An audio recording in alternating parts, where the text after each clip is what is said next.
Good evening, everyone. We're going to call tonight's meeting to order. I'm going to start with an approval of tonight's agenda, please. Deputy Mayor and Councillor Andrews, questions or comments? I will just make the comment that we're going to move item 3 to the open session. All in favor? That's carried unanimously. We do need a motion to go into closed. There's a recommendation that a closed meeting of council be held pursuant to section 239 subsection 2 of the Municipal Act for the purposes of considering the following subject matters: the closed council minutes from June 19th and a confidential report from Karen Landry, Acting General Manager of Corporate Services, regarding public office holders, which is personal matters about an identifiable individual, including municipal or local board employees, litigation or potential litigation, including matters before administrative tribunals affecting the municipality or local board, advice that is subject to solicitor-client privilege, including communications necessary for that purpose, and the security of the property of the municipality or local board. Can I have a motion, please? Councillor Stevens, seconded by Councillor Sherwood.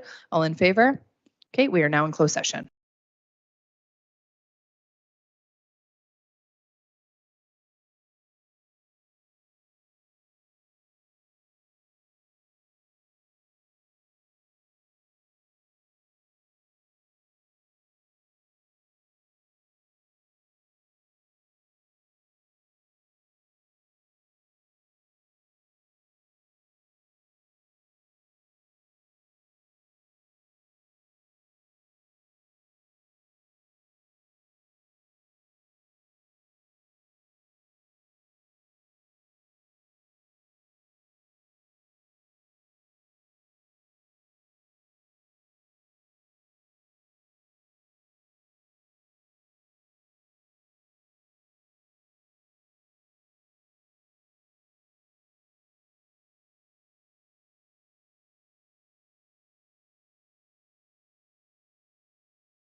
Good evening, everyone. Welcome to the open portion of tonight's meeting.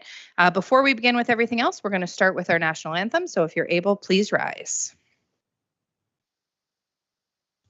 O Canada, a home and native land, true patriot love in all of us command.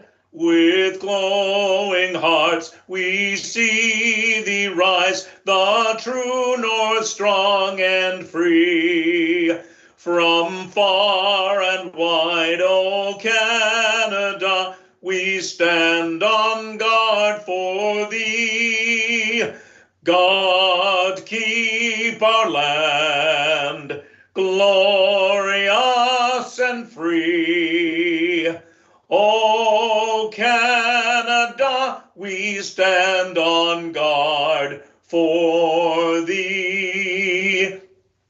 O Canada, we stand on guard for thee.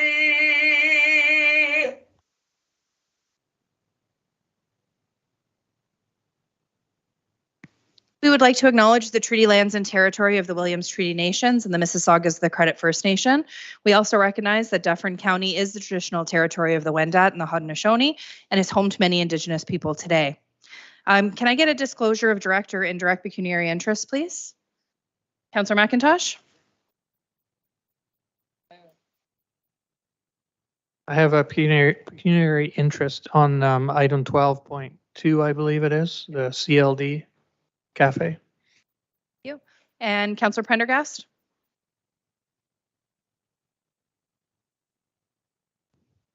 Sorry, thank you. Following the advice of the Integrity Commissioner, I would like to declare a conflict of interest for items 11.1 and 13.4. Thank you. Thank you, Councillor Prendergast. I also have a pecuniary interest when it comes to item 12.2, as I am currently the chair of the board for Community Living Dufferin. Okay, so tonight's meeting is being aired on public television and or streamed live and may be taped for later public broadcast or webcast. Your name is part of the public record and will be included in the minutes of tonight's meeting. Any member of the public who's connecting via telephone is reminded to please press *6 to mute and unmute, and please remain muted until the chair requests comments or questions from the public.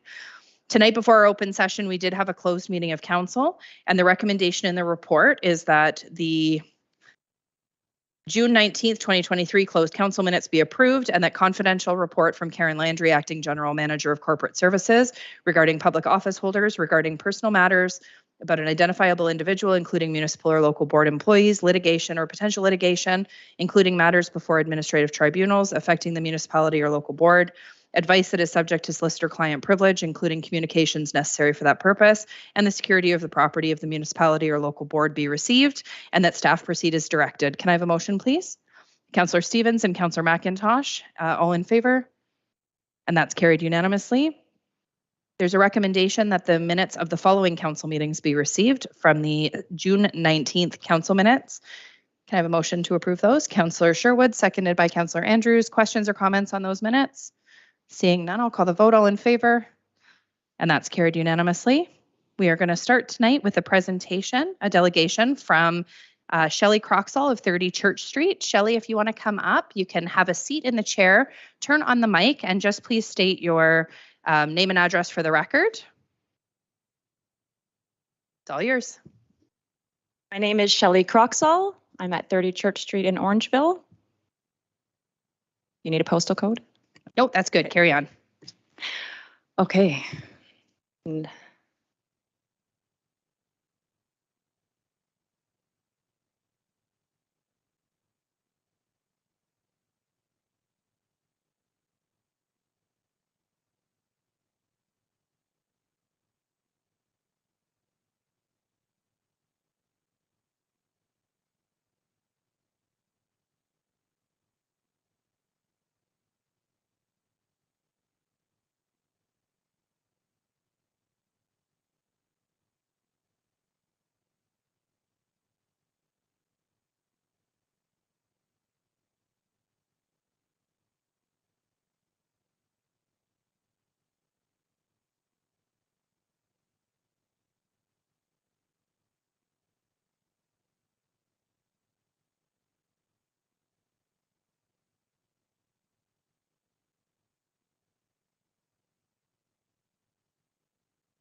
All right, sorry about that. Thank you, Mayor Post, all council members and town staff for listening to me today. Do you know when the town of Orangeville was incorporated? The answer is 1873. My home at 30 Church Street was built a mere 4 years later in 1877. It was built very close to the roadway because back then, proximity to the road was advantageous. Fast forward to today, July 10th, 2023. The small steps to my front door are 12.5 feet from the curb. My home is 16 feet from the curb. On June 2nd, I learned that the town plans to take 4.3 feet, which accounts for more than a quarter of this frontage, to accommodate the widening of my street. This represents a significant portion of the land in front of my Century home. Every foot closer to my home puts the safety of my rubble trench foundation wall at risk. Every foot closer to my home puts the value of my property at risk. Every foot closer to my home puts the safety of my family at risk when exiting through our front door. Through the course of many emails, phone calls, and 2 site visits by staff, council, and Triton Engineering, I've suggested different options for this reconstruction that could either eliminate or mitigate the negative effect on my home and also on my neighbors, Jen and Corey McCallum at 40 Church Street, who have almost an identical scenario as we do. These solutions would benefit not just our homes, but all 14 residents on Church Street, and those 10 residents who I've had an opportunity to talk with have unanimously agreed. 8 of these 10 residents have signed this petition that I have here. The petition says the following is a list of residents who did not know about the current plan to widen Church Street and do not support the current reconstruction plan to widen it. And some of them are sitting here this evening. Jen from 40 Church and Steph from 19 Church. Keeping Church Street at its current width would be the simplest option. A narrow street helps to calm traffic. It has been this width for all time. The town states that it cannot be reconstructed to its current width due to liability, but taking into account the positioning of some of the homes along this roadway, retaining the 5.5 meter width should be a reasonable exception. A similar exception was made on Parsons Street, which was reconstructed to 5.5 meters. Making Church one way would also eliminate the need to widen it. Retaining the current width would also reduce the overall cost of materials when rebuilding it. Relocating the hydro underground or relocating these 3 hydro poles that are currently bordering the roadway could allow for expansion on the south side of the street, thus reducing the impact on the north side, which is my side of the street. Town staff has argued that this option is too expensive, but the value of doing things right comes at a cost.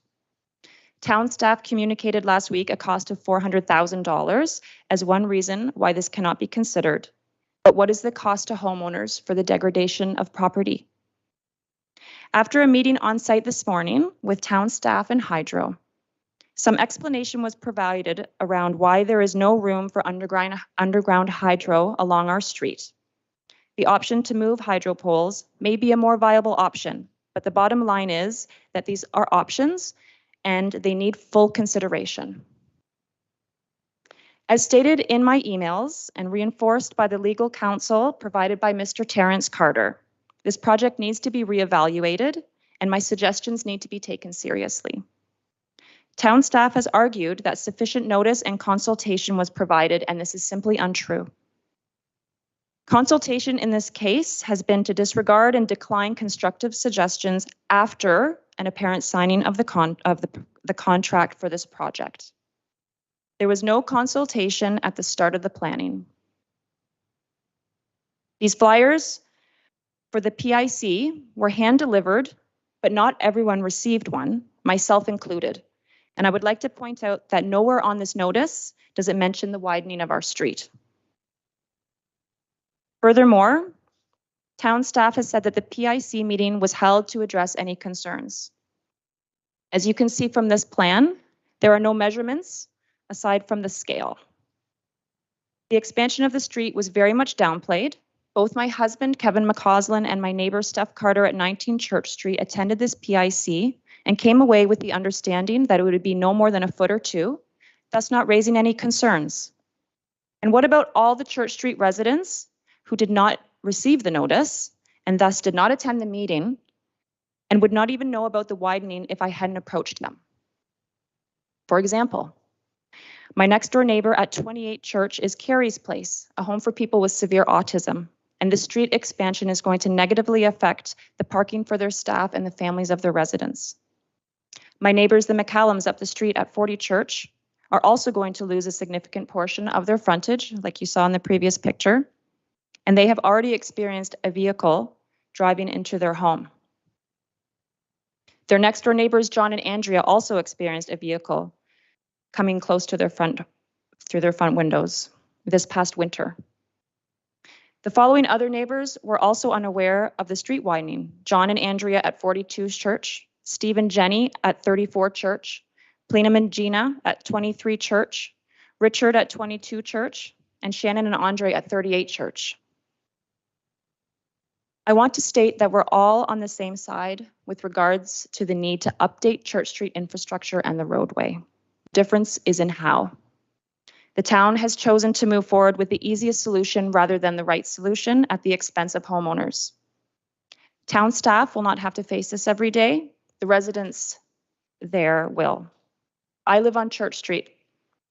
2 of my 3 children were actually born in our home. This street is their home, and we are being put at a disadvantage.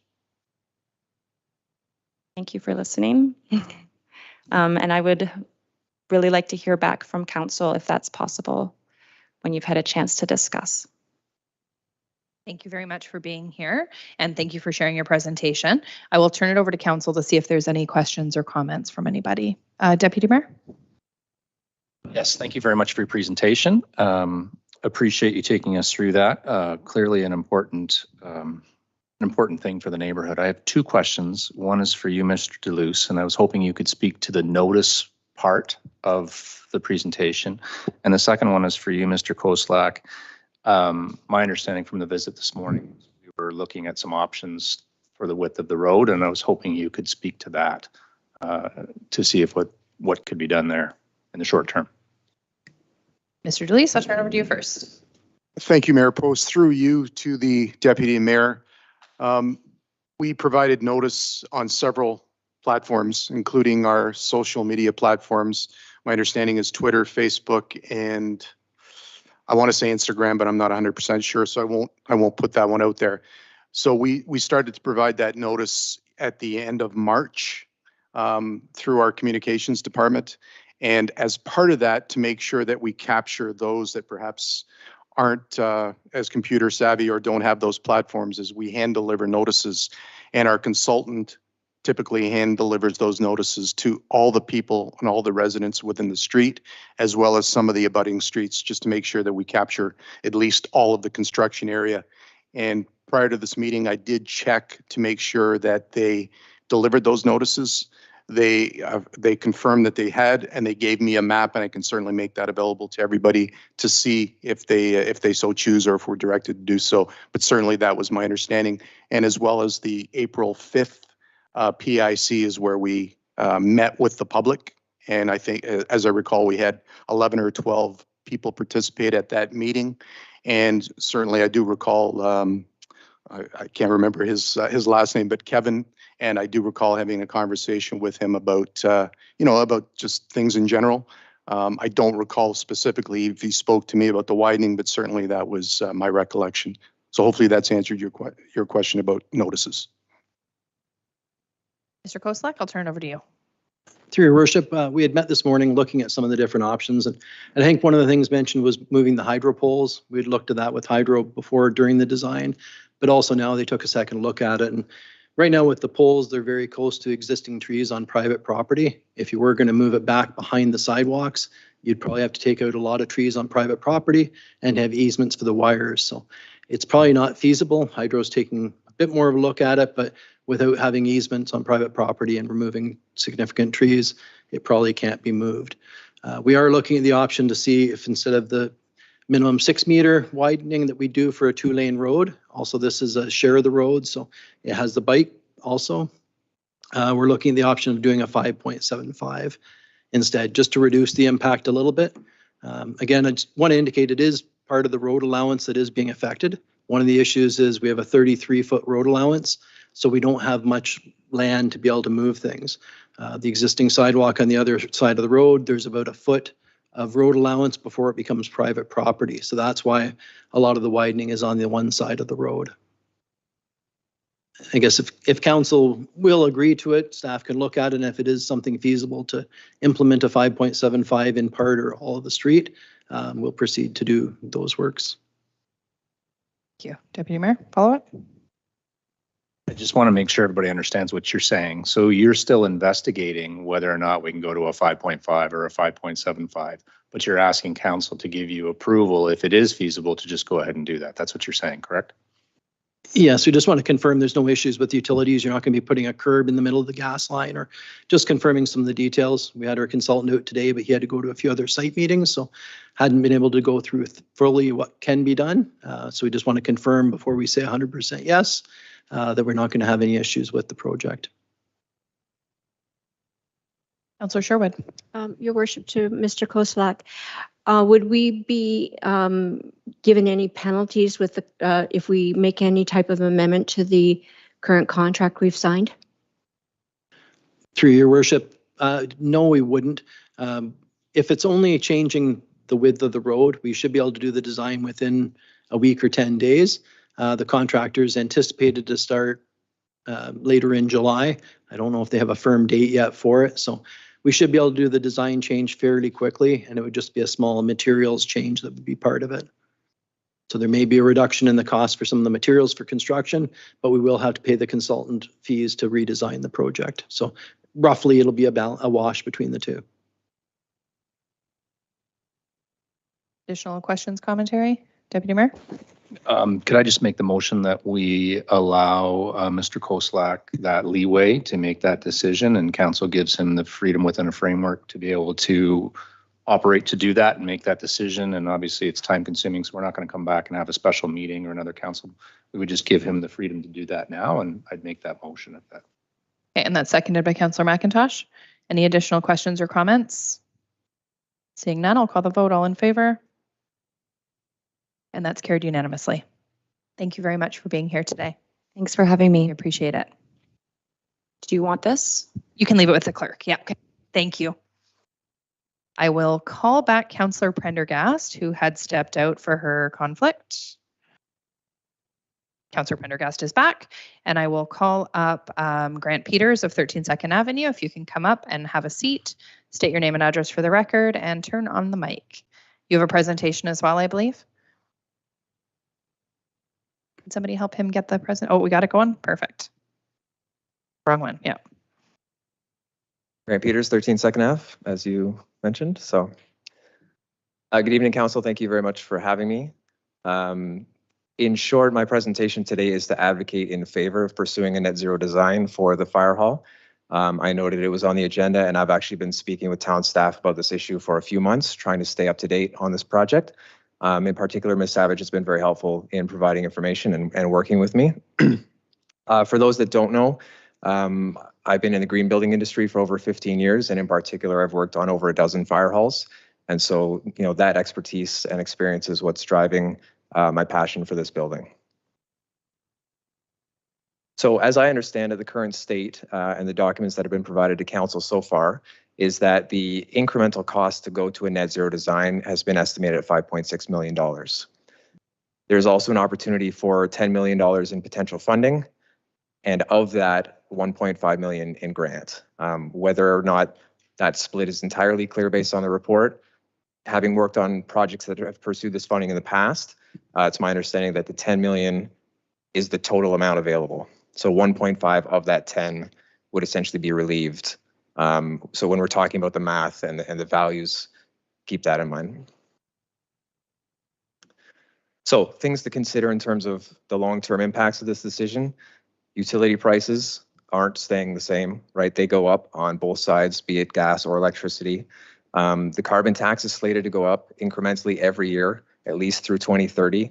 So $170 per ton is the estimate by 2030. So when we're talking about implications on the monetary side of the carbon calculations, that is a piece that offers a payback as well as the utility costs. And then on the governance side, this council and previously, myself and other councillors and mayors have committed to the Sustainable Neighborhood Action Plan, to the local Orangeville Climate Action Plan, and certainly for Mayor Post and Deputy Mayor Taylor, the Dufferin County Climate Action Plan. They are all targeting net zero by 2050. This building certainly will still be in operation in 2050. And so we have to start thinking about those timeframes. So if we revisit that $5.6 million cost, I'm hoping, some of my insight on previous projects can help here. There's a number of items in there that are not necessarily directly impacting the net zero performance of the facility. So one of those is the building automation system and the comprehensive energy metering. These costs have been associated with the net zero cost, but they're not strictly required to achieve that performance. So whether or not the building includes them, is up to the project management and staff and council, but it's unfairly attributed to the net zero performance. So right away, potentially, that money should not necessarily be in that bucket. The wall installation values, without getting into, high level sort of engineering, there's a point at which the payback for those investments starts to be less impactful. The wall insulation in particular was one of the largest estimated items out of that 5.6 million. There are probably ways to optimize that. Again, that's a problem for the engineers, but something that maybe has not been identified so far at the council level. When we talk about pursuing an all-electric building, certainly net zero buildings tend to go in that direction. The ground source heat pump, for example, is an all-electric solution to the heating and cooling. If you save the cost of bringing natural gas to the building from the street because you don't need that utility, there are inherent savings in that should be taken off that 5.6 when you're doing the balance sheet. Finally, and this is not going to make me popular with some in this room or in the larger area, but the building may just simply be too big for what Orangeville can provide monetarily. We've seen the cost of this facility triple since we started our term, in the last 5 years. If we look at that footprint, there are a couple of things that come to mind in terms of it being designed for environmental performance. One is perhaps that there are areas that could be removed or, reconsidered or reshuffled. Again, I'm not going to pretend to be an architect, but we've seen a lot tighter of a building design for this type of facility in other municipalities. And I think it could be done here. And if we talk about the savings, the overall cost is being estimated at $740 a square foot. If there were 2,000 square feet that we could shave off, that's $1.5 million in savings. You're also now heating and cooling 2,000 square feet. Those make the incremental cost to pursue net zero that much less, and therefore a much more, attainable payback and long-term decision. So I didn't have a chance to put some of these numbers together, but if it would help council, I've already started a conversation with staff on understanding the town's emissions and which categories are contributing heavily. Certainly buildings are right up there. This fire hall could easily be the number 3 or number 4 largest emitter in terms of the town's building portfolio behind Alder and Tony Rose. It may compete with Town Hall depending on, the operations and the type of systems it pursues. As we look at things like electrifying the bus fleet, this fire hall, comparing the emissions of our current transit system to this fire hall would offer a perspective on just how much savings there are, both from an energy and from a carbon perspective. So there's some more research that can be done if those metrics are important to a decision for this group. So in short, what I wanted to present basically was I think there are opportunities here to reduce the overall cost of the project and certainly the cost of the net zero piece itself. The ground source heat pump and the solar PV, the photovoltaics, the solar panels, these have a very high impact on the overall carbon reduction. And these are things that, should be included regardless of the pursuit of net zero. But that net zero piece, again, falls right into that economic argument, especially when you can get up to that $1.5 million from the FCM in that grant program. So if you were to look at certainly, the term I had, the term you have in front of you, and perhaps even the term after that, from an environmental perspective, I truly believe that the decision on whether to make this fire hall net zero could be the single biggest impact we have on our carbon footprint in the next 5 or 10 years. And so I just ask that you consider these aspects when you're discussing it. Thank you. Thank you very much, Mr. Peters. Any questions? Councillor Andrews, then Deputy Mayor. Thank you, Your Worship. And Mr. Peters, nice to see you here. I can hear, and you've demonstrated your passion and expertise in this area. You referenced through your communication with Ms. Savage, obviously there's been dialogue with the fire department as well. You highlighted one suggestion, or at least hypothetical suggestion, about the reduction of about 2,000 square feet. Was there any specific area of the footprint? Because I've looked at the plan itself, and I have no idea which area you've kind of zeroed in on. So anytime you're talking about a site reduction or building reduction, what impact would it have on the operations of the fire department? Certainly, and I don't want to take away from the firefighters' ability to do their job. And I didn't have a specific area necessarily to cut. You know, I'm not the architects or the engineers or the firefighters who are advocating for these spaces. I just know that in some of the facilities we've worked on, many of them don't include a hose tower. That's a controversial decision depending on training aspects. Very few of them contain a community engagement or museum or cultural section, if you will, like the enclosure of the old fire truck at the north end of the building. Many have a smaller footprint for the fitness room, things like this. So that 2,000 number was just meant to demonstrate the magnitude of a decision. That's less than 10% of the area, but it shaves, you know, a significant amount of cost. And, you know, net zero aside, as we've seen this cost escalate, I imagine the 7 of you have a difficult decision on exactly what the town can afford. And what I'm hoping the point I'm hoping to make here is that there are other avenues to pursue those savings and find ways to make the environmental performance come to life and realize those savings over the long term without zeroing in on the day one capital costs. Especially when you're speaking about the current cost per square foot. You know, here we are in 2023, by the time the trigger is actually pulled on building this, you know, we're talking 20%, 25%, potentially more. The industry has been insane lately. I put it plainly. That's what I've heard. Yeah. Thank you. Thank you. Deputy Mayor Taylor.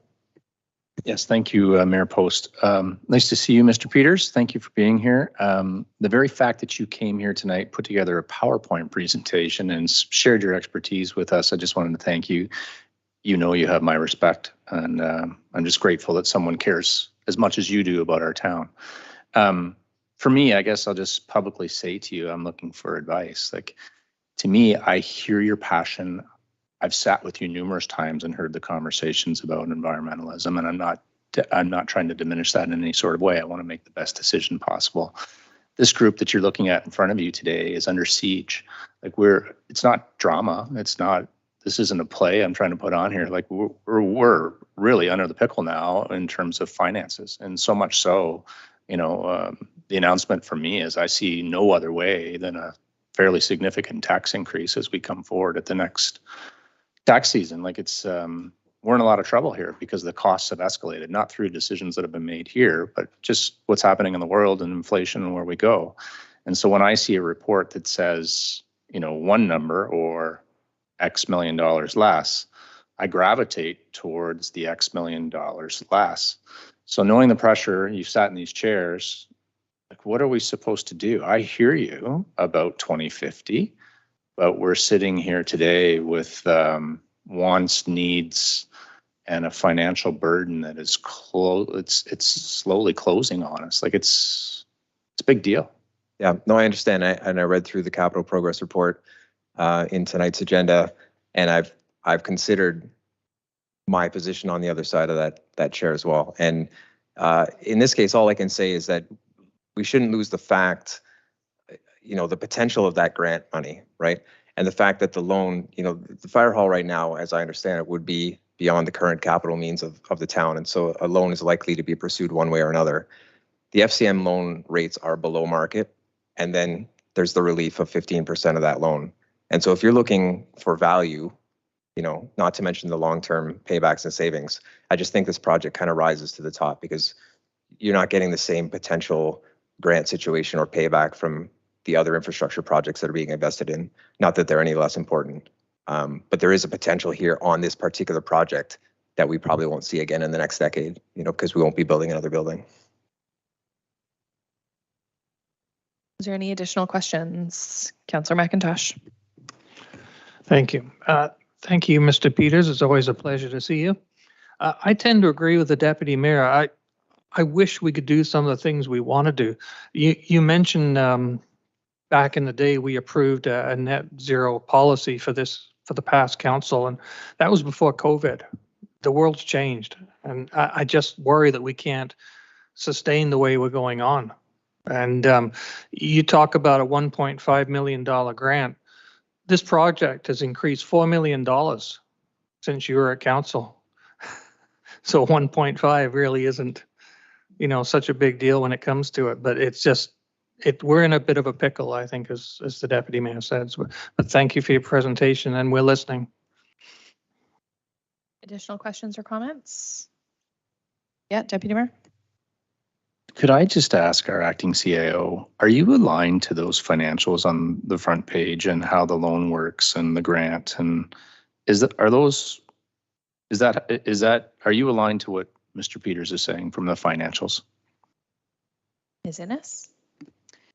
So I can have Ms. Savage speak to it, but I think our understanding is that there's a grant portion and there's a loan portion.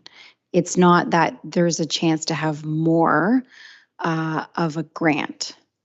So you are going to have to borrow to complete the project regardless. It's how much you're borrowing, and your debt ratio has to be taken into consideration. And then I think one of the other questions that Mr. Peters did bring up was the long-term potential cost savings, not just the environmental savings. Those are unaccounted for too. We're not certain what those actually are. But maybe Ms. Savage just wants to clarify with regards to the information that she received from the federal government, specifically in regards to the grant versus the loan. Ms. Savage? Through you, Mayor Post, Deputy Mayor Taylor. So I think the question is, there's $10 million. We are now at a higher tax, not a higher tax bracket, but a higher bracket to receive a larger loan. So $10 million compared to, say, a year ago when we thought we were only eligible for $5 million. Then on top of that 10 million, we get 15%. Now, I think Mr. Peters and I have had some conversations. Is that $1.5 million, as you mentioned, relieved of us having to pay back 15% of that $10 million loan? We have gone back to our contact who had said, no, it is in fact above the $10 million, you would receive 1.5 million. But as Ms. Innes said, either way, we'd have to borrow the money, and the only way we'd be eligible for this grant is if we built to the net zero standard, which means we'd have to contribute more money in the long term to receive the loan in return. And I will just speak to maybe one more thing. So Ms. Innes also mentioned that over time, as we get to the tendering process, we're going to have a clearer picture of how much this fire hall is going to cost, whether you do net zero or non-net zero. We have to go through the process to figure out the exact cost. This, Alemo Architects, Frank's in the audience, thank you for participating.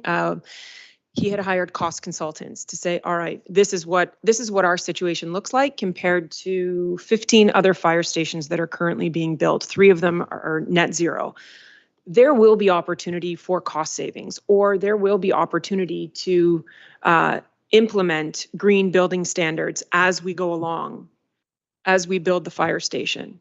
So when you say we're selecting either net zero or non-net zero, we're going to work as a team, and hopefully Grant will continue to have conversations with us and guide us through some of those decisions as well, to see how can we build this within the budget that the town of Orangeville has. Thank you, Ms. Savage. I appreciate that. Was there any additional questions? Councillor Sherwood. Thank you, Your Worship, through you to Grant. Grant, thank you very much for the presentation. I'm very much in line with everything you presented. I do have a significant amount of comments and other things that I'll wait until we actually get to the reports. But I just wanted to thank you very much for bringing some very significant points to our attention. Additional questions for Mr. Peters? No? Thank you very much for being here, Grant. Thank you. Next up, we have Leslie Nagoda, who is joining us, I believe, virtually. Oh, yeah, I see her there. From Services and Housing in the province, SHIP, and the Chief Executive Officer, is the Chief Executive Officer, and Corey O'Hanley from SHIP is the Director of Housing and Service Innovation to provide us with a SHIP update for the 236 First Street project. So Leslie and Corey, welcome. The floor is yours. Thank you, Mayor Post and members of council, for the opportunity to present this evening with an update on the status of our property. I'm just wondering if we need to pull up. We do have a presentation. I'm wondering if we need to pull it up. We're happy to do so if need be. Maybe Corey, would you mind pulling it up?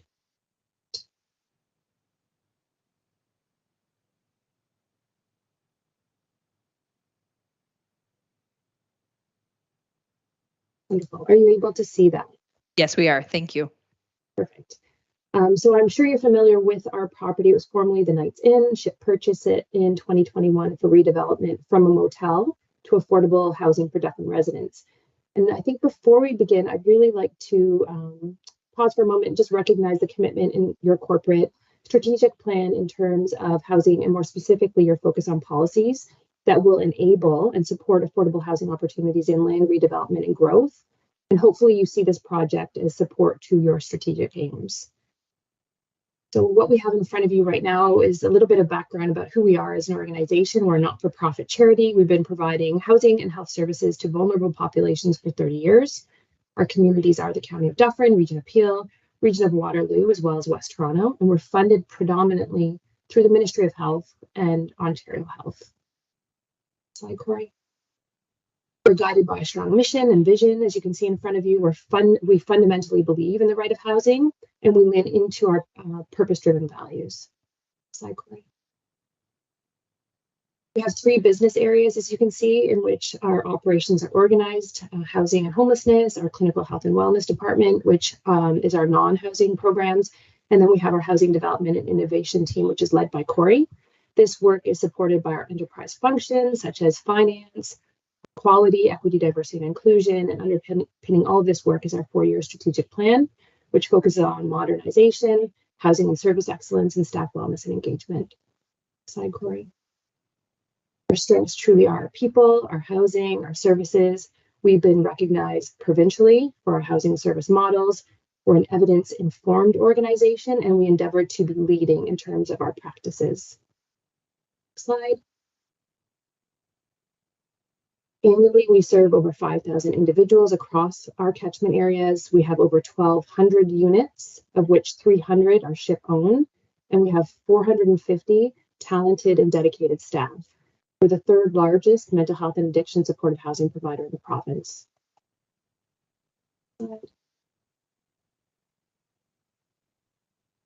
So in terms of our housing experience, we own and manage 10 capital buildings across Brampton, Mississauga, West Toronto, Caledon, and of course, why we're here this evening, our property in Orangeville. Our largest building has 232 units and our smallest has 4. So I'm going to pass it over to Corey now to provide an update on 236 First Street. Thank you, Leslie. I'm not too sure if folks can see me because I'm presenting, but I wanted to walk you through the development and overview of the project at 236 First Street in Orangeville. So part of this project is really looking at the needs of affordable housing. We all know that housing's at a crucial stage right now. It's epidemic, the fact of unaffordability, stock, and just around use. So this project is really going to target the affordable housing individuals, and looking at the ranging from studios, 2-bedroom studios, and also looking at a bunch of other units that's going to accommodate individuals and families. The development started back in March 2022, and it's going to be completed actually in early 2024. This is a conceptual drawing of what the building is going to look like, or the hotel as it sits now. There's a lot of constructions happening. There's 27 permanent supportive and affordable housing units within this location. 25 are studios, 2 or 2 bedrooms, and accessibility and efficiency has been on our forefront.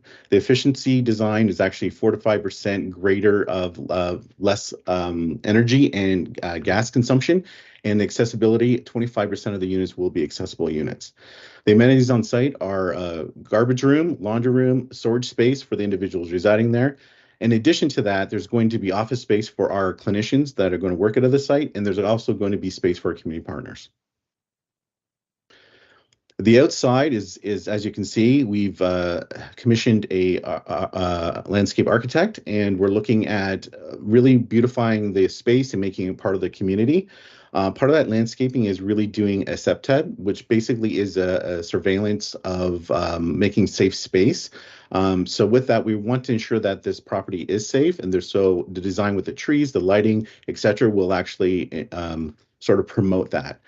Ongoing operations within there is going to be SHIP's staff. We have a maintenance department, we have tenant relations, we have clinical staff will be supporting the structure itself and the tenants residing in the building. Alongside that, we're going to be opening the space up and supporting operations with some of our community partners. The funding for this project is basically SHIP driven. 44% of the funding for it currently we've supplied out of our own reserves. The other 36% come from Canadian Mortgage and Housing Corporation through a loan through the Co-Invest program. 15% has come from the Ministry of Health, and then 5% of the grant, which we're going to be getting from the Canadian Mortgage and Housing Corporation, which is in part and parcel with the 36% loan. So it's 36% loan, 5% grant. When we started this project, we really wanted to get the community involved. So through that, we held a series of town halls, which I think some of the folks in the room right now have been part of that. Really getting the aspects in the feedback of the community and what works and what's not going to work. So with that, we actually continued with this. We actually created an advisory committee, which sits and they meet monthly, which we have many different members that sit on that committee, which are folks from lived experience, neighbors, some County of Dufferin staff, and some political representatives as well.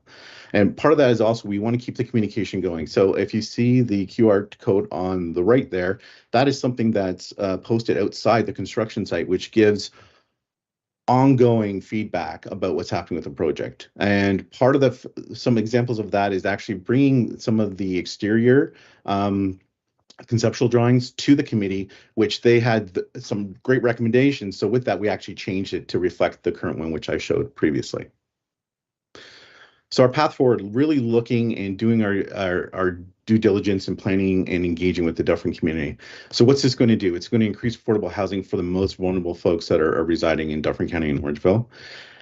It's going to really look at the system and really look at folks that are utilizing the system, EMS, paramedics, etc., and really have them being housed. We'll actually see a huge infrastructure and influx in that not happening anymore.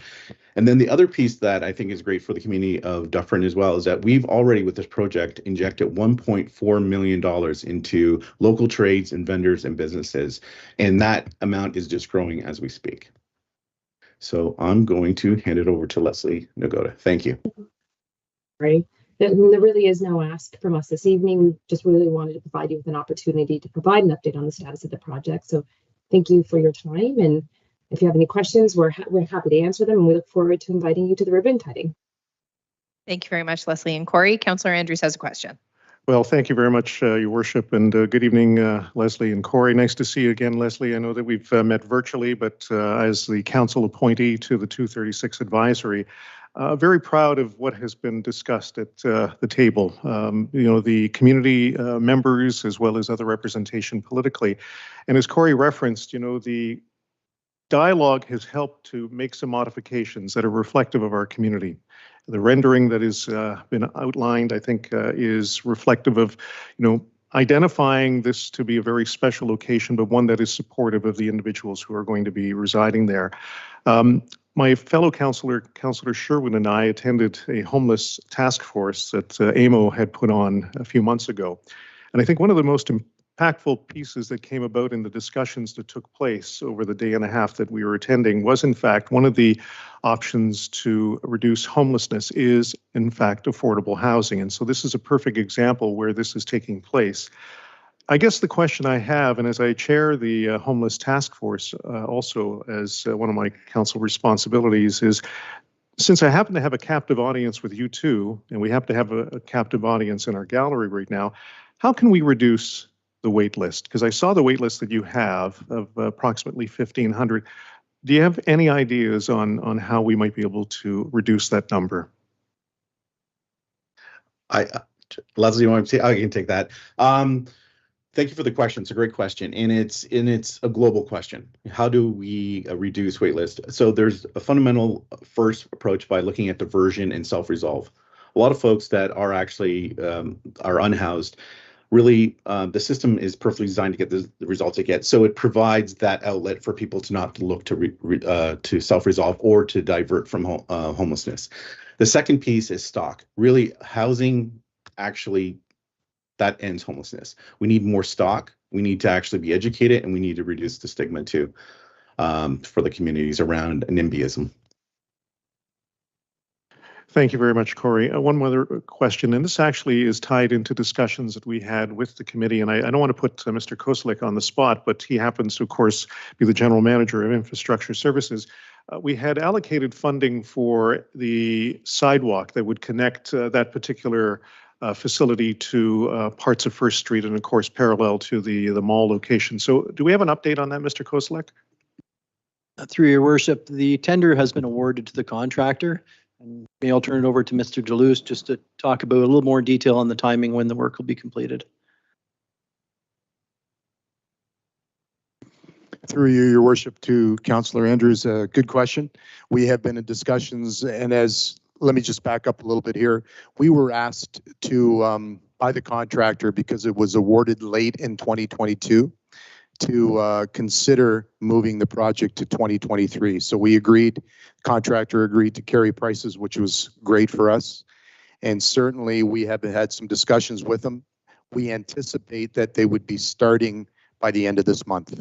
So that means that the First Street sidewalk is a component to the general sidewalk maintenance for 2023. So we're anticipating that he's starting later this month and then continuing on with the rest of the work throughout town. That's great news. Thank you. Is there any additional questions or comments from any members of council? Seeing none. Thank you, Leslie, and thank you, Corey, for being here tonight. We appreciate the update, and we look forward to an announcement with a date of a ribbon cutting. Thank you.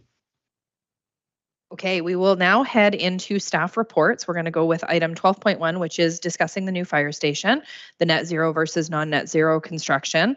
It's report CMS 2023-21. It sounds like we're going to have lots of questions or comments. So before we put a motion on the floor, let's start with that. I know Councillor Sherwood had referenced that she's got some questions. Do you want to start? Sure, Your Worship. I was assuming that you were going to read the motion, but I'm going to read my notes and we'll go from there. I'll try and stay within my allotted time. So my first thought here is that I would like for us to maybe go back and reduce the size of this station. I don't see why we need a station the size just under 30,000 square feet. For example, 800 square feet to house a bickle is actually a cost of over $500,000. The gym, in my opinion, could also be reduced based on the number of firefighters that would likely be using it. Again, we could probably reduce that and come up with another $500,000.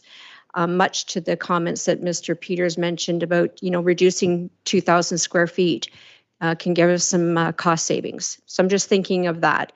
I think the difference in the cost, we need to be very cost effective as possible. I just don't think we need a fire station this large as the one proposed. And I know I originally voted in favor of the drawing and the building proposal in the past, but I've had a change of thoughts to the size of the facility proposed. Capital projects are coming in much larger, and we need to rethink this projects. Things have changed since we were presented the project a few years ago. I don't think we need the state-of-the-art facility that we need to have other municipalities envy. We need to just have a cost-effective facility that meets the needs of the services that we need to deliver to the community, while being very mindful of the cost to our taxpayers to build such a state-of-the-art facility. We know we need to borrow for this project, and the repayment rate will likely be lower than other projects. So to borrow for this project, if we were to go with the net zero, then I would suggest that the savings we could use towards paying some of the debt that we have that are being repaid at a larger rate. I think we need to take advantage of grants when we have opportunities that exist. So my vote is going to be for the net zero. I will not be supporting this motion. I would really like to see staff, if they could go back to the drawing board of making a facility with a smaller blueprint that is more in line with what we can afford. If this motion, if the motion fails that's in the report, I'll be putting forward a motion for net zero and to have staff looking at reducing the size of the station to help bring the project costs down. I will maybe turn it over to Ms. Savage to make comments on that. Thank you, Mayor Post. So anything is possible, whatever council chooses. I just want to caution you that the longer we wait to build it, the higher the base price will be. On average, they're going up 2%, 3%, we're not sure, but we know that since the last time we've checked, we have significantly increased the cost of just the base of the fire hall. Thank you. Additional questions? Councillor Stevens. Thank you, Your Worship. So Caledon built a 21,000 square foot fire hall in 2018. Is it at capacity? Does anybody know? Is it too small now? Ms. Savage? Through you, Mayor Post. I wouldn't know exactly how Caledon is doing. I do know that they have built a fire hall in preparation for growth. They are significantly growing with 220,000 more people up until 2050.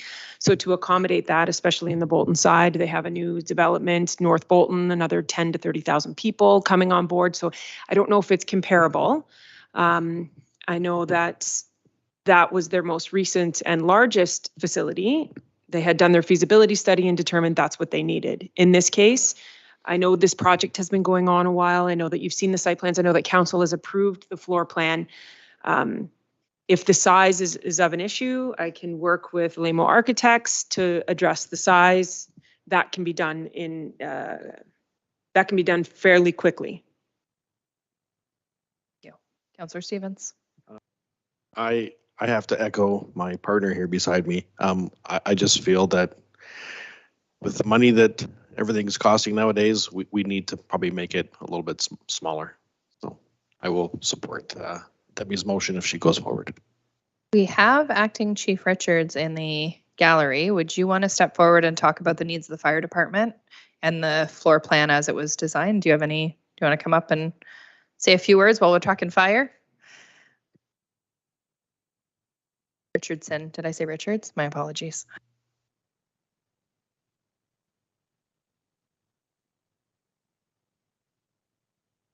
Your Worship, to Councillor Stevens and Council. So the fire station's been designed for future use. There's a lot of things that are in place right now that are changing in the fire services community. So yes, the fire station is larger than what we presently have. So a couple of examples is it's a 50-year, 60-year building, so we're looking at expansion at some point in time. We presently have one full-time fire crew working out of that station, and with the growth of Orangeville, that fire side of it or the suppression side is actually designed for 2 crews to work simultaneously at the same time in the suppression side of it. It is a bit of a different beast than most fire stations. You mentioned the Caledon Fire Station. For us, it's also our headquarters, so there's administration, there's an EOC, there's some training area as well in regards to, which is another big piece that we're trying to fit in based on the Ontario Fire College closing, trying to maintain training for our firefighters and have them up to date to be the best we can have for our community. There's obligations along with that as well. They've told us, you know, if an emergency can happen within our community, we have to be prepared to respond to it. And some of that stuff we're just trying to get online, catch up with, and be ready for those situations. Again, it is a bit of a different beast. I think our GM Savage, she mentioned in regards to also with the Caledon station. So there's one station in Caledon. They're presently getting ready to build a second station in Caledon, or sorry, Bolton to be more precise, because that's where that fire station sits. It is a big station. They have one crew operating out of there as well as a crew of volunteers. So if you take the look at that and then add to the EOC side of it, the administration side, because all that stuff's in a different area as well with the town of Caledon. So again, it's a bit of a different beast we're looking at. And again, some real planning moving forward to look and put into the design of the building.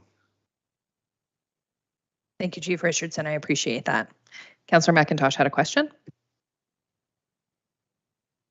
Thank you. It's not really for Chief Richardson. I just have a couple of comments overall. I've heard the EOC mentioned a couple of times, and I know that's somewhat a county function.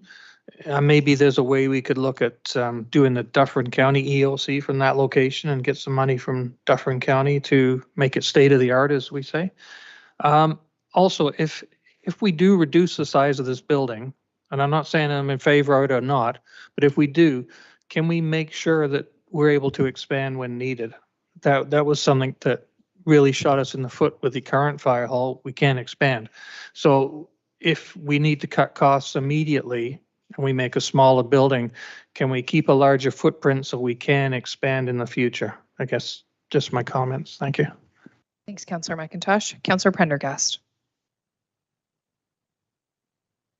Thank you. Through you, Mayor Post. I have several comments to make on this matter also. When reading this report, I was struck by the cost that would be associated with creating the net zero standards. The $5.6 million almost would be a 25% incremental increase on the base $21.8 million to make the non-net zero standard fire hall.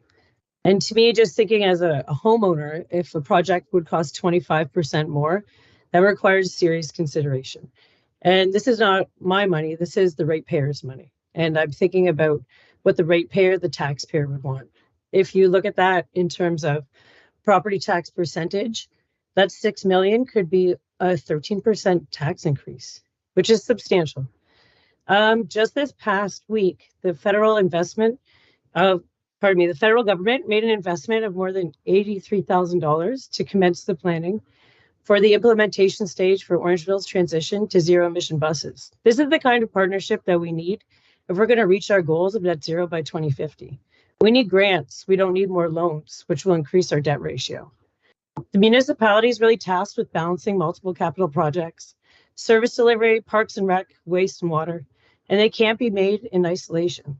We always have to be cognizant of the impact to the ratepayer. Given our current global economic climate and municipal budgetary considerations, I will be supporting the staff recommendation for the non-net zero option. But saying that, I agree with Mrs. Savage. We can find efficiencies. It's not one or the other. We need to work within the budget that we have. And unfortunately, there are a lot of large capital projects on the table. I apologize, I'm very sick right now, and that's why I'm not in person. Thank you. Thank you, Councillor Prendergast. Was there any further questions or comments from members of council? If not, I have one. Okay, Deputy Mayor, go ahead. Well, whenever there's a big issue, I always feel like you should offer your thoughts before you just go to vote. So just share. Honestly, this is the most frustrating project going. Well, that's not true. There's a pool. There's a pool. Yeah. Well, maybe it's third or fourth, but it's been going on a long time. And you know, initially, and I spent lots of time with our former chief and our current acting chief. I've toured that fire hall. My initial thoughts was I wanted nothing to do with the new fire hall.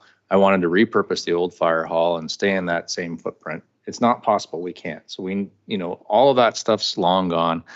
This whole piece about the $5.6 million, I can't stomach it. I've got great respect for our former councillor who came here, and I mean, he gives me trepidation as I make these decisions. But I can't spend $5.6 million that we don't have. So we've got a bit of a gun to the ear. We can't stay where we are. Anybody who thinks that we can, it's a joke. Go have a tour through that station. It's terribly antiquated. And the idea of going with a smaller footprint, we've been over this and over this and over this in terms of circles on this building. We need to go forward with what we got. We've already gone down the path. We've already made all these decisions in terms of what that building should look like. I'm not in favor of changing anything at this point. Let's just go and get this done. And unfortunately, it's not going to be net zero, which maybe is not the most brilliant thing as a long-term strategy, but we don't have the resources to go forward, and we need to go forward. So. Thank you, Deputy Mayor.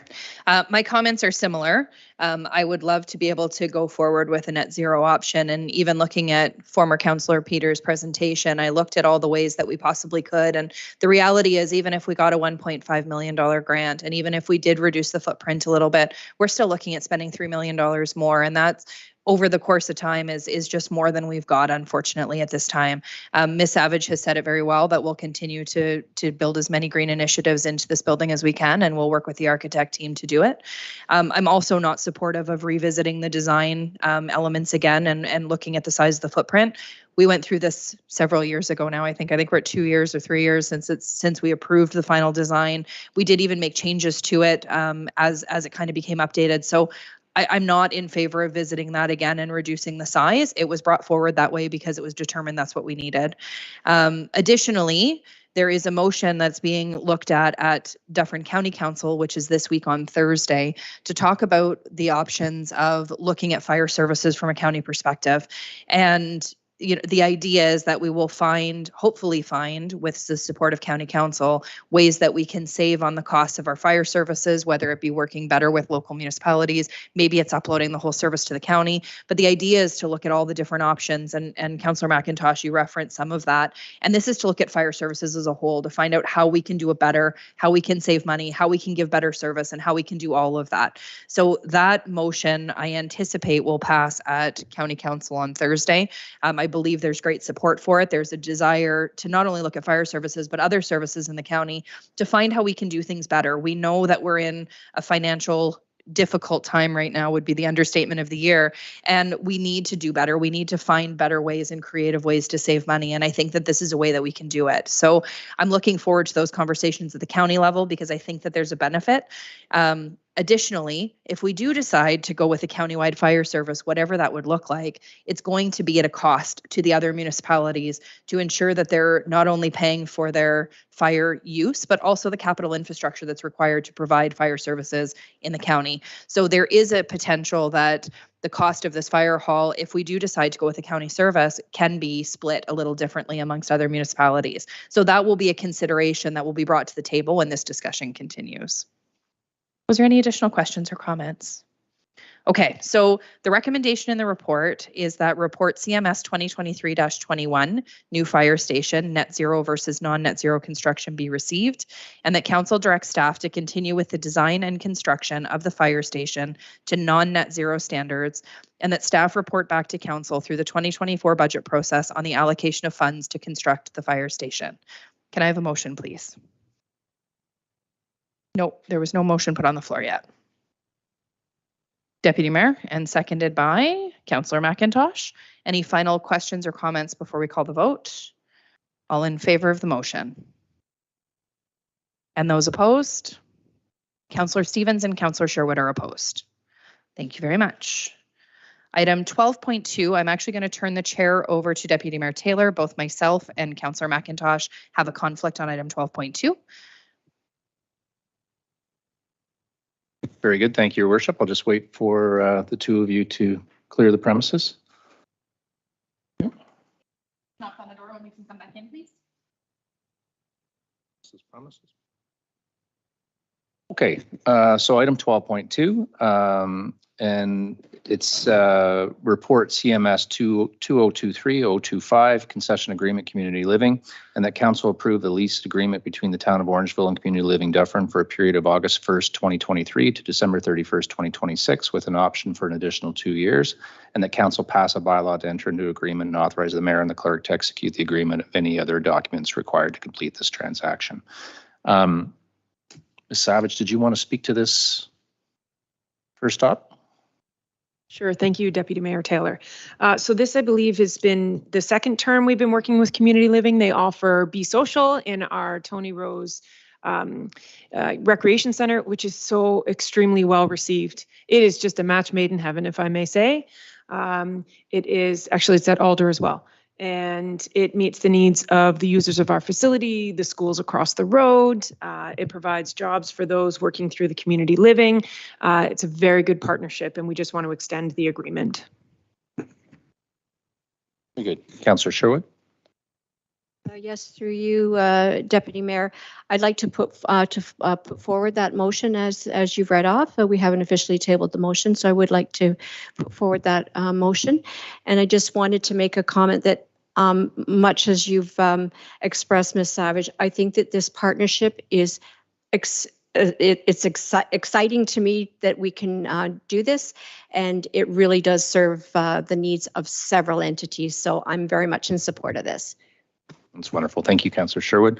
Would anyone like to second? Councillor Andrews, you'd like to second? Would you also like to speak to this? Okay. Yeah, thank you very much, Deputy Mayor Taylor. Again, echoing what Councillor Sherwood has mentioned, I think the community is benefiting from this, but also the participants in the Community Living Dufferin organization. Not only the facilitators, but also those that are deemed employees. They're benefiting in life skills.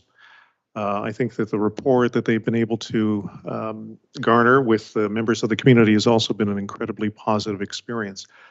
The only comment that I wanted to make is, in fact, and I'm glad that it's included in this particular document, is the hours of operation, because there were some inconsistencies over a period of time. And I think it's just a matter of making sure that whomever is to be notified that, you know, when there's an expectation, and I think it's kind of a two-way street of communication, when there are large scale events and individuals are potentially expecting the concession stand to be open, and, you know, and there are things that happen.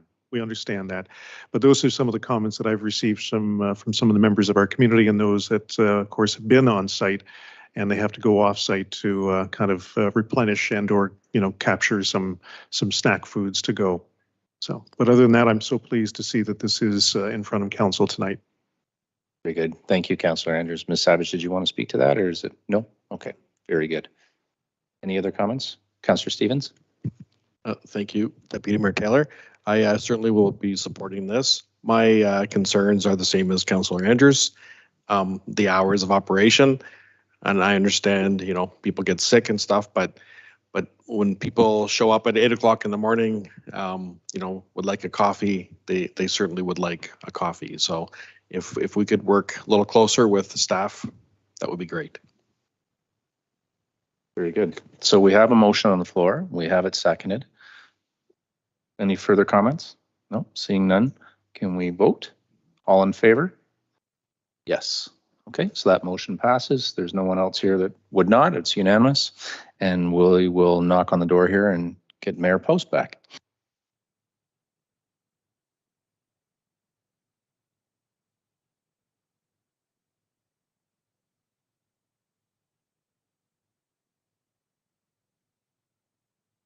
Mayor Post, I turn the meeting back over to yourself. Thank you very much, Deputy Mayor. Item 12.3 is the procurement policy amendment. It's report CPS-2023-42.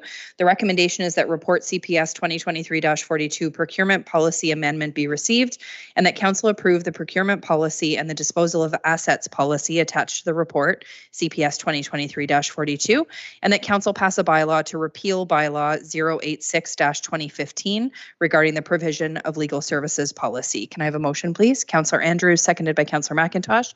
Any questions or comments about this item? Deputy Mayor. Just a quick comment on the increase overall. Clearly $5,000 isn't viable any longer. So I was just surprised when I read that. I didn't realize it was so low.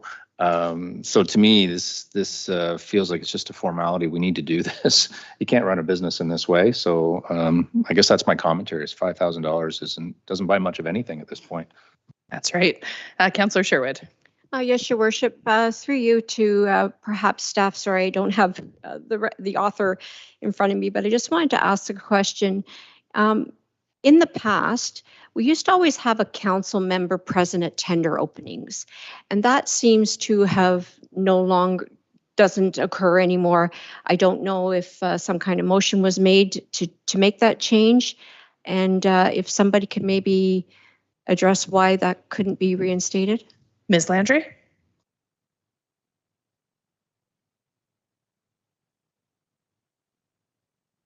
Hello. I do know that that's a practice that's been longstanding in municipalities quite some time ago, Councillor Sherwood. I don't know, I can't tell you off the top of my head when that practice was discontinued at this particular municipality. But I can assure you that the procedures that we do have in place as it relates to the opening of the actual pricing is done in accordance with proper procedure and proper procurement rules. So staff are present. Are you thinking more along the lines when they previously, when you would perhaps even have like the clerk present in addition to the staff that is in charge of the actual project?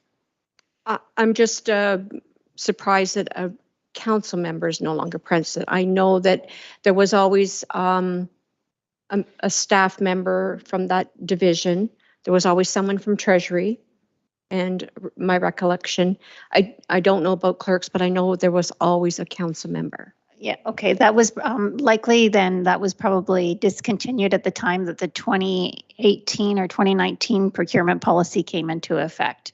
I can assure you that has not been my experience in the past that they have had members of council present at tender openings. Thank you. Was there any additional questions or comments on this item? No? Okay, I will call the vote then. All in favor? And that's carried unanimously. Item 12.4 is the 2023 Business Improvement Area Levy. It's report CPS-2023-44.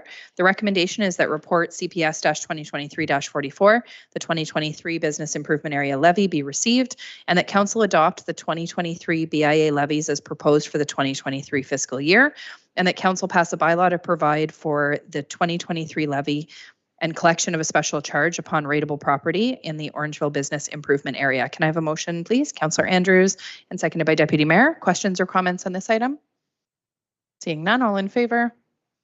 And that's carried unanimously. 12.5 is the first quarter capital progress report. The recommendation is that report CPS-2023-46, 2023 first quarter capital progress, be received, and that staff reprioritize the projects identified in Table 5 of report CPS 2023-46 and report back to council through the 2024 budget process on the reallocation or contribution back to the designated reserves. Can I have a motion, please? Councillor McIntosh, and seconded by Councillor Stevens. Questions or comments on this item? Councillor Sherwood. I'll just make it quick, Your Worship. I just want to let staff know that I very much appreciate these kind of progress reports because it really helps us in answering questions to the general public and not taking away staff time to deal with those inquiries. But again, I'm very, very appreciative of this report. Thank you, Councillor Sherwood. I echo those comments. I find them very helpful as well. This one was especially so because for any residents who are wondering what the status is of a project, this report has a detailed outline of kind of where it's at. So it's good. It's a good report for that as well. Was there any additional questions or comments? Okay. Oh, Deputy Mayor. Just ever so bland, I guess, but it's the theme of the evening, and it's so concerning. This is not a staff issue. This is what is going on in our society today. And I'm seeing these crazy figures again in terms of what we're over. I'm very worried about where we're going in 2024. We've got this total deferred, and it makes perfect sense that we would do it in this way. I'm not debating it, nor am I debating the amounts. I'm just suggesting, again, we should all brace ourselves. And if no one's paying attention, if you're watching this on TV, like, this is expanding in a way that is not controllable. So be prepared. Absolutely. Any additional questions or comments? Seeing none, I'll call the vote. All in favor? And that's carried unanimously. 12.6 is the policy approval and administration.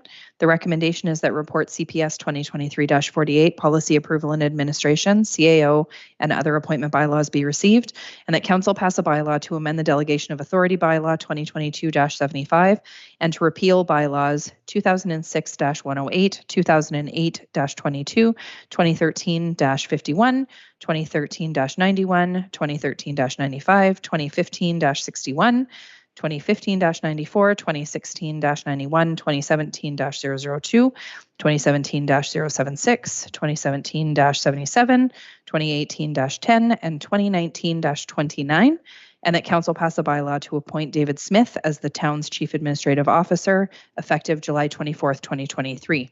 Can I have a motion, please? Councillor Stevens and Councillor McIntosh, questions or comments on this item? Seeing none, I just wanted to make one comment, which is that today would be the last meeting for our acting CAO, Jen Innes, and I just wanted to thank her for all of the hard work she's done over the past several months.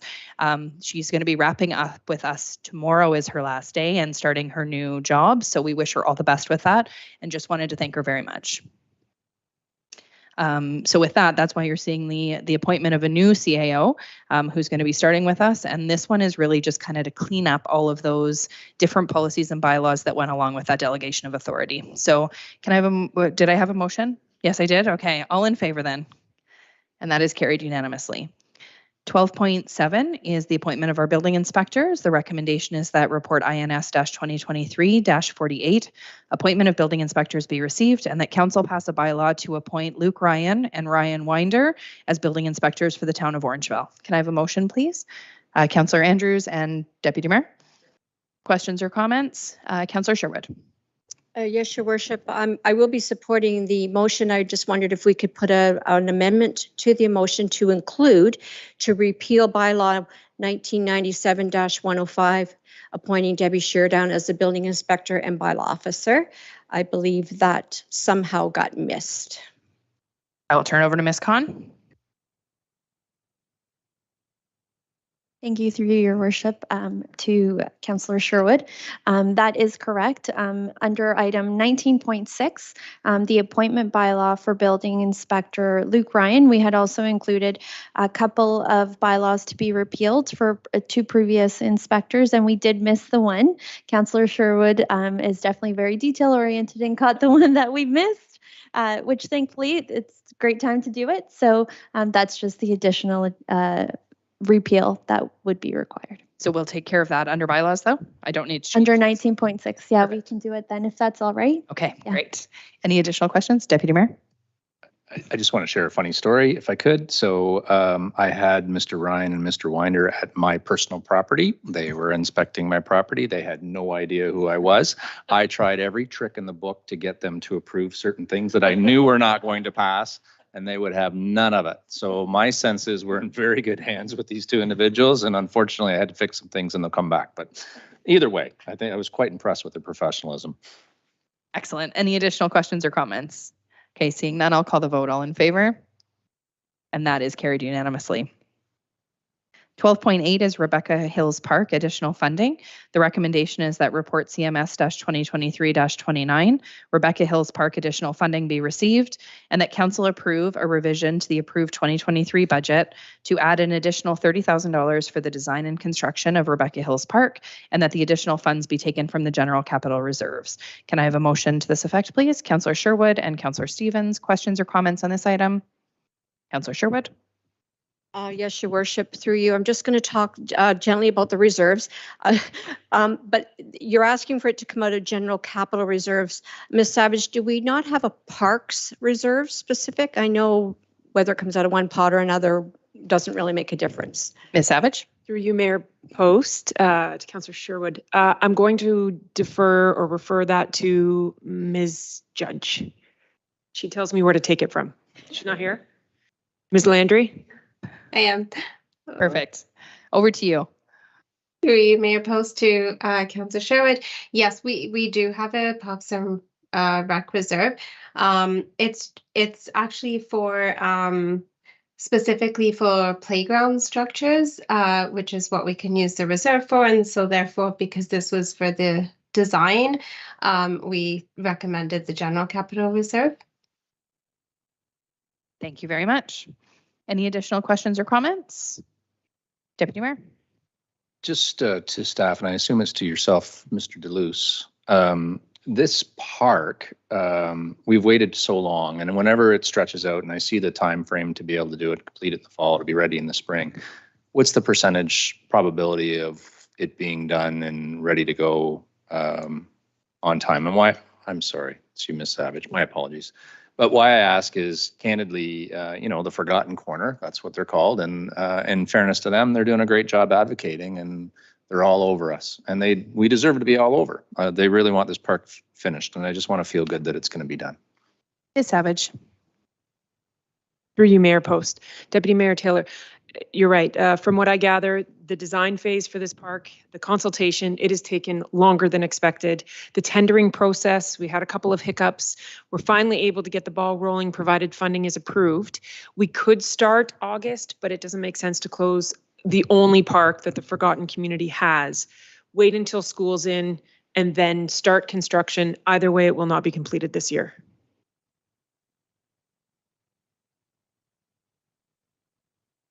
Go ahead. Yep. And then, so if it's not completed this year, what is it? Like May, June? Yes? Open in the spring, right? As soon as possible, so that they're using it next summer. But I can't commit to a timeline because I've done that before and it didn't work. It would be. Go ahead. Yep. It would be great if we could again get our communications team, once you and your team have got this settled and it's more clear as to the dates, if we could have something go out in terms of a strategy. And if it's already out there and I've missed it, I apologize, but it'd just be great to over communicate on this if we could with the residents that are up there. Ms. Savage.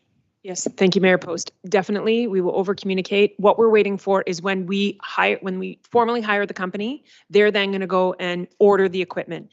It's all about how long will it take that playground structure, that splash pad, that equipment to arrive at our doorstep, and then we can start building out the construction plan. And once they're hired and on the ball, they will provide that timeline to staff, and then we can communicate it out, correct? Yes, correct. Perfect. Councillor Andrews? Yeah, thank you very much, Your Worship. Very quickly, Ms. Savage, I know that the block box has been in that location. That, in fact, was the first location that the block box for the summer program ended up going to.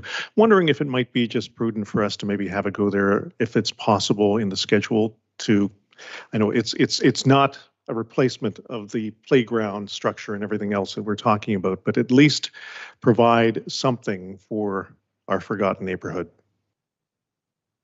Ms. Savage. Through you, Mayor Post. Thank you, Councillor Andrews. I'll take that back to staff and we will see what we can do to add additional dates in this park. Is there any additional questions or comments? Okay, seeing none, all in favor? And that is carried unanimously. 12.9 is 780 Broadway, non-decision appeal of application files.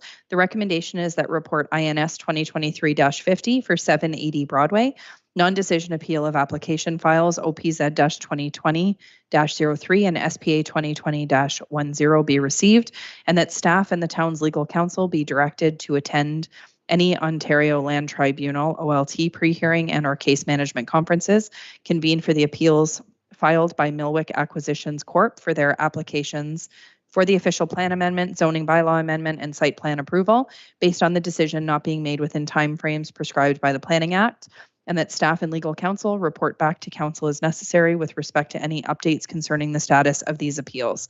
Can I have a motion, please? Councillor McIntosh, seconded by Councillor Andrews. Questions or comments? Councillor Sherwood. Yes, Your Worship, through you to Mr. Ward.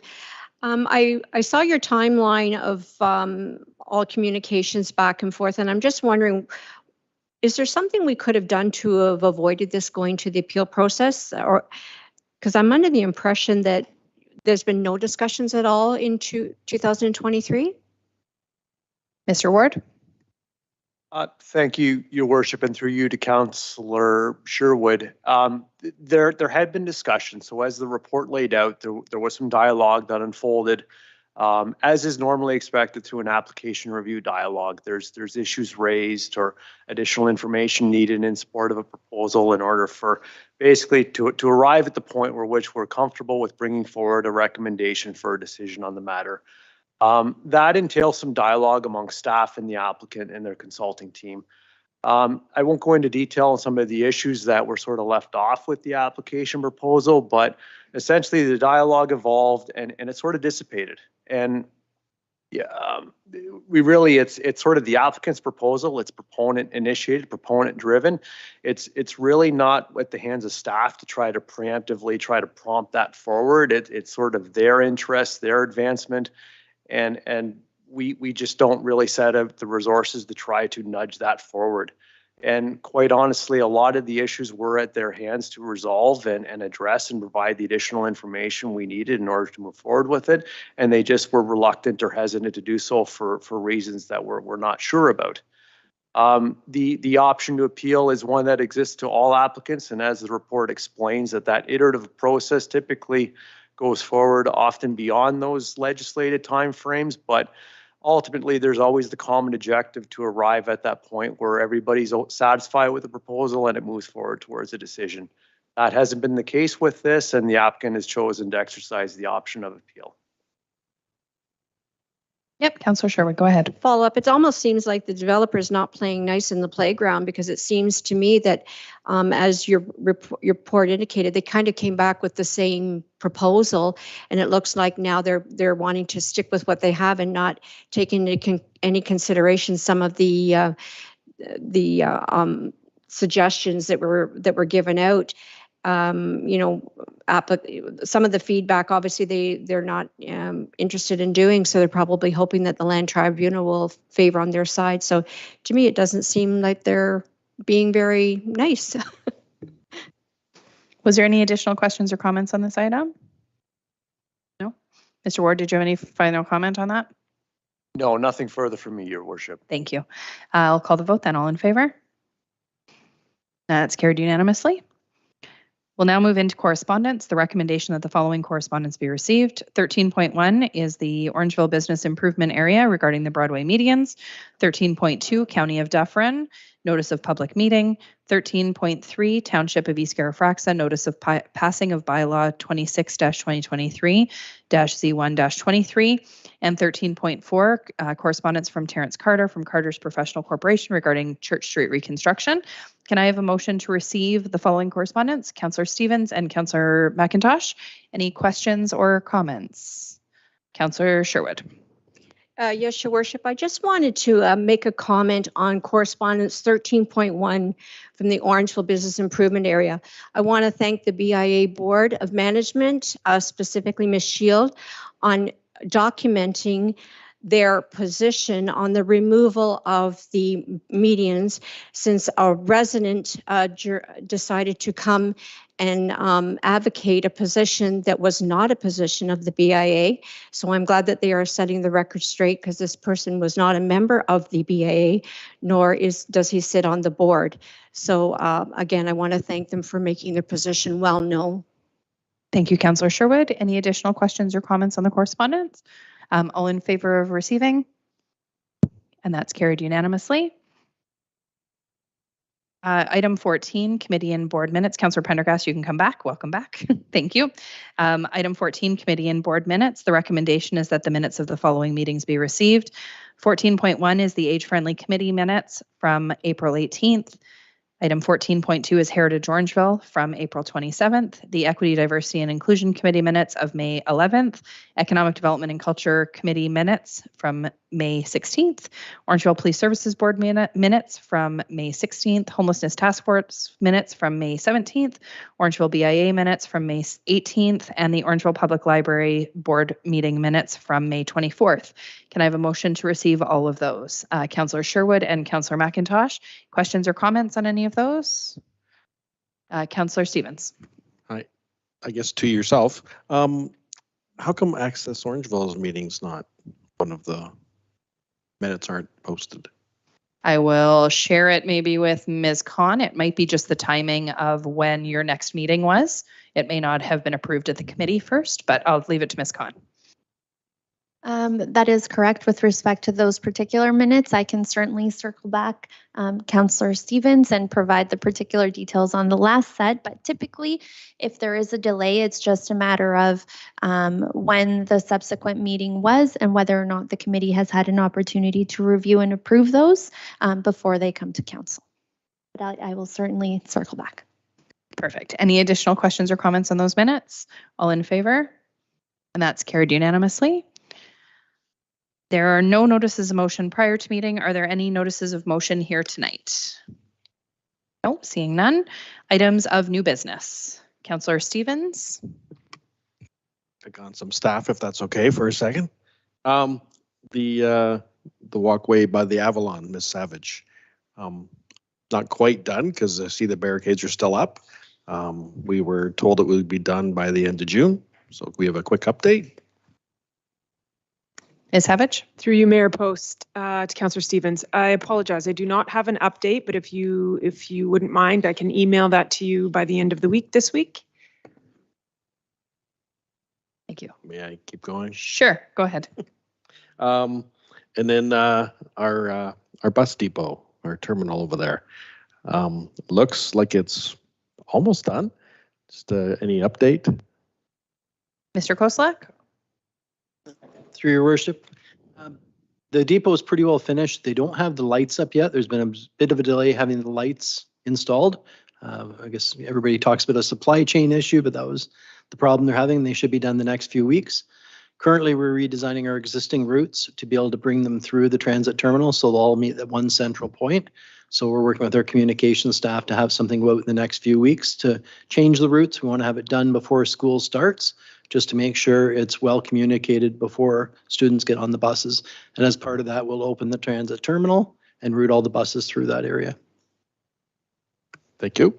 And my final one, and I don't want to bring it up, but the Alder Pool, I haven't seen a lot of business happening over there lately. Wonder if we can have a quick update. Ms. Savage? Through you, Mayor Post, Councillor Stevens. Good question. We met with the contractor last Wednesday, what we were waiting for is the approval of the funding. Once the funding was approved by council, then we released the funds to the contractor. The contractor then had to release the funds to the subcontractor. They had a site meeting last Thursday at 3 p.m. and they are going to begin work this week. So POs have been paid to everybody and everybody is ready to mobilize and get started. Any additional items of new business? None. I have one. I wanted to congratulate the vice chair of our police services board. At the end of June, the provincial government reinstated the King's Council designation. And as a lawyer in town, Ian McSweeney, who is also the vice chair of the police services board, was recognized with that honor. So I just wanted to congratulate Mr. McSweeney on his huge accomplishment. That's a great thing for Orangeville and a great thing for our community. So congratulations. Any other items of new business, anybody? Yeah, Deputy Mayor. Just a prelude. So the Rib Fest is this weekend. So everybody should go and enjoy. They still are looking for some volunteers, and it's fun to volunteer there. It's a lot of fun to spend the weekend, see everybody in Orangeville and enjoy the ribs and the chicken. And anyway, I'd encourage everybody to go out. It's lots of fun. Absolutely. Good reminder. Okay, question period. Any member of the public who's connecting via telephone? Let me just check with IT. No. If there's any members in the gallery, you can approach the mic, turn on the mic, state your name and address for the record, and you can go ahead and ask your question. Mr. Christo, if you can turn on the mic, state your name and address, and just ask your question, please.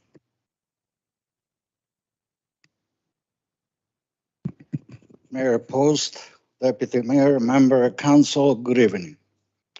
And the member staff, and also residents of the town of Orangeville, and those in the gallery and those here at home, good evening. Just your name and address for the record now. All right. My address is number 20 Paula Court, L9W5V1. Thank you, Mr. Christo. Go ahead. Well, my first question is, I'm glad to hear, Ms. Post, that you mentioned that the county is going to be discussing the situation about maybe getting together, for the fire department. And I hope as part of the discussion, maybe the libraries should be part of that too. You got 4 libraries in the county altogether, and you got 3 CAOs that we pay. Orangeville pays 50% of that, okay?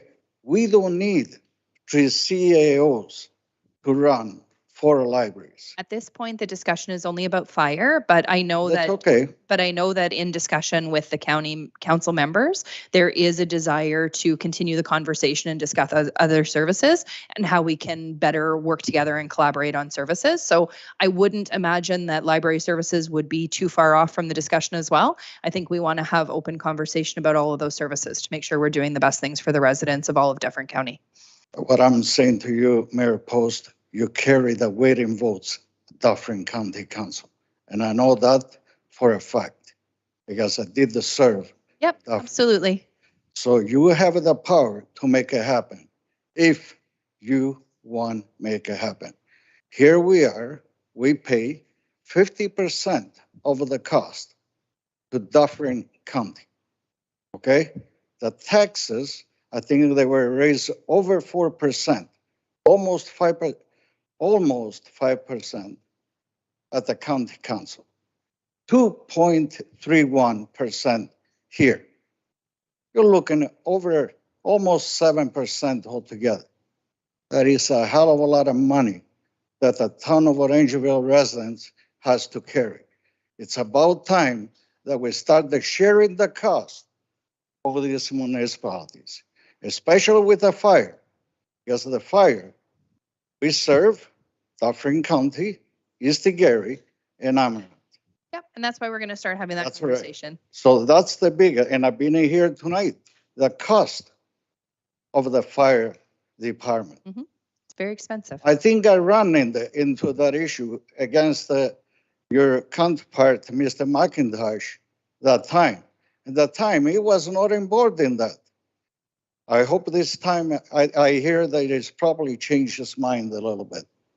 I hope that will come on board if the rest of the municipality will come on board to share those services and share the cost of the massive building that we're going to build on Centennial. So I want to put those comments in there. Thank you very much for your time, Mr. Gristo. Okay. And the other one, I would like to say thank you for giving me the time to be here and state that to you. The other one I want to bring, just fairly quick, it's about the BIA, about the medians. I can tell you, Mayor Post, and the rest of member council, I actually walk the beat. Almost every business on the BIA. You know what I got? Remove it. We needed the angle parking back. That's exactly what they told me. And I invite each and every one of you over this council, go knock on those business doors and see what you get. The only one that say no, you know who was? Mr. Correspondence. And you know why? Because he was behind with the late mayor, Drew Brown, to build that there. And I want to bring another one to the forefront here. The BIA, when I was a member there, okay, they hire a consultant. You know what the consultant said? The first thing he said, get rid of those medians and go back to the angle parking, because that's what these businesses need, more parking. And I'll leave it that. Councillor Sherwood? Comments. Yes, through you, Your Worship. Mr. Gristo, I respectfully ask you to stop speaking on behalf of the BIA. The proper procedure for you is to take it to the BIA board and have them come and present and make their comments and concerns known. You standing here and constantly saying that you're voicing that this is the opinion of the BIA is out of line. Please stop coming here and giving opinions about the BIA when those are your personal opinions. Let me ask you a There's question. a proper procedure, sir, and you're Okay. not doing it properly. Just Okay, stand let me there. ask you a question. Who is the BIA? You answer me the question, Mr. Ms. Gristo, Sherwood. there's a board of directors that you can go. I to. understand that this is a board director, but who is the BIA? Is the business that represent the BIA. Mr. Gristo, Take that to the bank. Have a nice evening. was there any additional questions from the gallery tonight? Okay, seeing none, we will move into bylaws. The recommendation is that bylaws listed below be read 3 times and finally passed. 19.1 is the bylaw to authorize the entering into and execution of a concession agreement with Community Living Dufferin. That one I will have to separate and do it separately because I have a conflict and so does Councillor McIntosh. So we will start with 19.2, a bylaw to repeal bylaw 2015-86. 19.3, a bylaw to provide for the levy and collection of the special charge upon rateable property in the Orangeville Business Improvement Area in the Corporation of the Town of Orangeville for the year 2023. A bylaw to amend bylaw 2022-75, being a bylaw to delegate certain powers and duties under the Municipal Act 2001. A bylaw to appoint David Smith as Chief Administrative Officer for the Town of Orangeville. A bylaw to provide for the appointment of Building Inspector Luke Ryan for the Town of Orangeville, and to repeal bylaw 1997-104 Deborah Anderson and 2020-25 Joe West. And to also repeal 1997-105 Debbie Sheardown. 19.6 is a bylaw to provide for the appointment of Building Inspector Ryan Winder for the Town of Orangeville. 19.8 is the bylaw to amend bylaw 2016-110, being a bylaw to prescribe the types of fires, time during which fires may be set, and the precautions to be observed by the person setting fires in the open air, and the requirements and fees for fire permits. And 19.9 is the bylaw to confirm the proceedings of the Council of the Corporation of the Town of Orangeville at its closed and regular council meeting held today, July 10th. Can I have a motion for 19.2 through 19.9? Councillor Andrews and Deputy Mayor Taylor, all in favor? And that's carried unanimously. Myself and Councillor McIntosh will leave, and we will pass it over to Deputy Mayor Taylor for 19.1.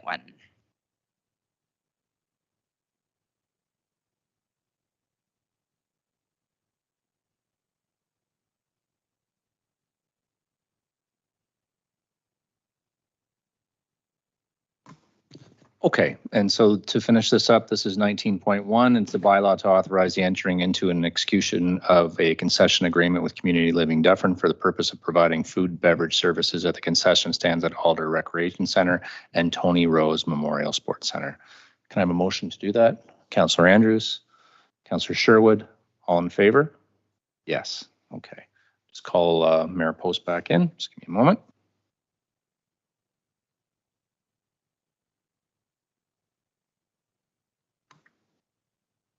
And Mayor Post, I hand the meeting back to yourself.